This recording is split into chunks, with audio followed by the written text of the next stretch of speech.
दो मजबूत आदमी रेगिस्तान में भटक रहे थे। उन्हें वहां एक पवित्र प्याला होली ग्रेल मिला जो पानी से भरा हुआ। उनमें से एक जो प्यास से मरने की कगार पर था, बिना कुछ सोचे समझे प्याला उठाकर पीने ही वाला था कि तभी कुछ अकल्पनीय घट गया।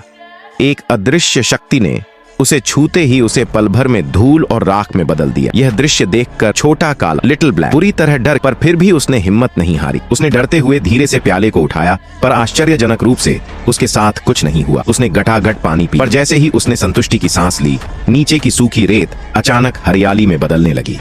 कुछ ही मिनटों में पूरा रेगिस्तान हरा भरा जंगल बन गया और यहीं से उसका जीवन बदल गया।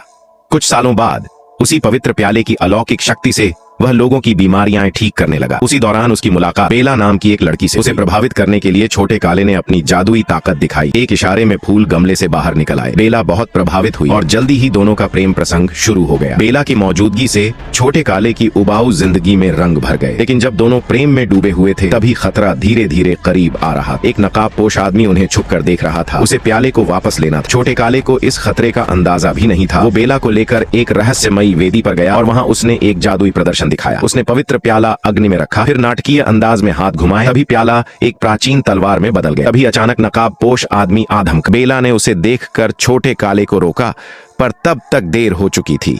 नकाबपोश आदमी ने धोखे से बेला को पकड़ लिया और छोटे काले को तलवार सौंपने के लिए मजबूर करने लगा। पर बेला भी कोई कम नहीं थी। उसने झटके से हमला किया और उसका नकाब उतार दिया। गुस्से में नकाबपोश ने बेला के पेट में छुरा घोंप दिया। छोटा काला उसके मरते हुए शरीर को देखकर बिलख उठा। गुस्से से उसकी अंदर की शक्ति फूट पड़ी, पर तभी पीछे से बेला जिंदा लौट आई।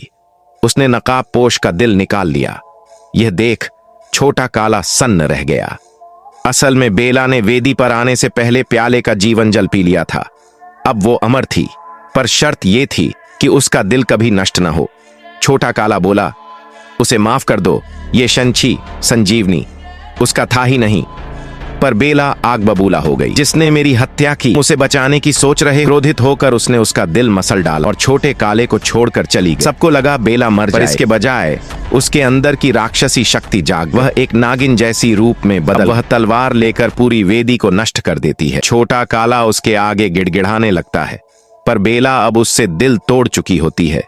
उसकी बातें अब कोई मायने नहीं रखती। अंत में बेला उसी शक्ति के सहारे अपना एक साम्राज्य बनाती, जहां वह एक दुष्ट रानी बन जाती।